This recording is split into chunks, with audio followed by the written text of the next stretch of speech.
In this video, we are providing a quick tour of the Registrant portal for the Oregon State Board of Geologists Examiners Registration System.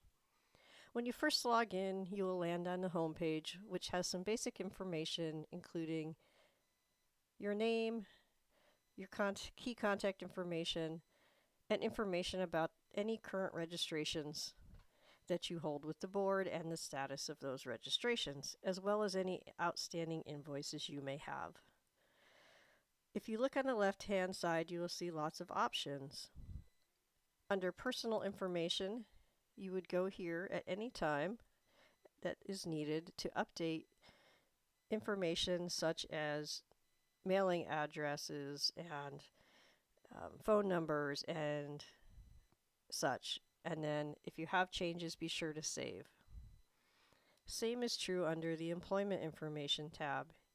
Here at any time, you can make changes to employment information you have on file.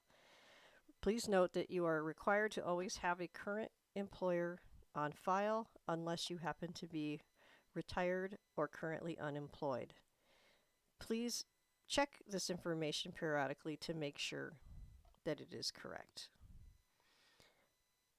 Back on the left-hand side, under Registration Certificate and Wallet Card, you are able to download at any time on demand a wall certificate or a wallet card. These options will be available to you if your registration is currently in active status.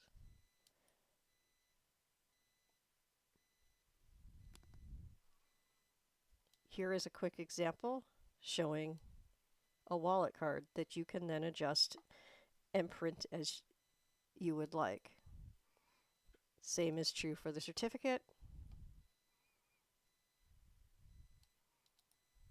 Again, you can print as often as you like. But again, these options will not be available if your registration is not in active status.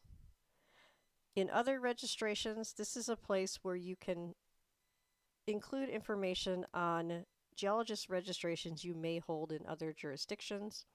This is not required, but it is something you are able to fill in.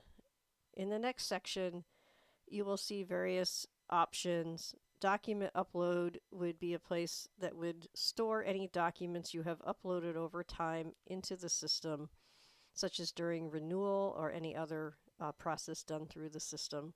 Continuing education is a place where you have the option of uploading and storing materials showing your continuing education activities. This is not a mandatory requirement, but it's an option for you as a registrant.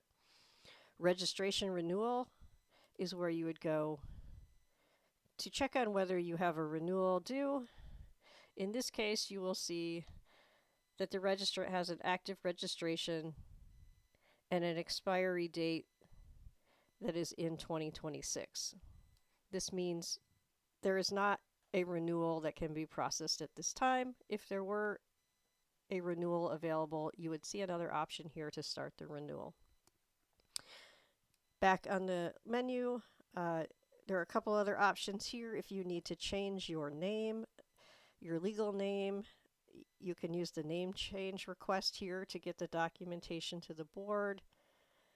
And document request is where you can submit a request for the board to complete a document on your behalf, such as a licensure and exam verification that you need sent to another state. Inbox will include any messages sent to you by the board office through the registration system. Note that you will receive a notice in your email that there is a message to review.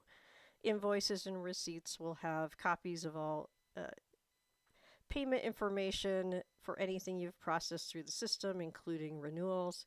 And then in account settings, you can update various things such as your security questions or security options and reset passwords and the like.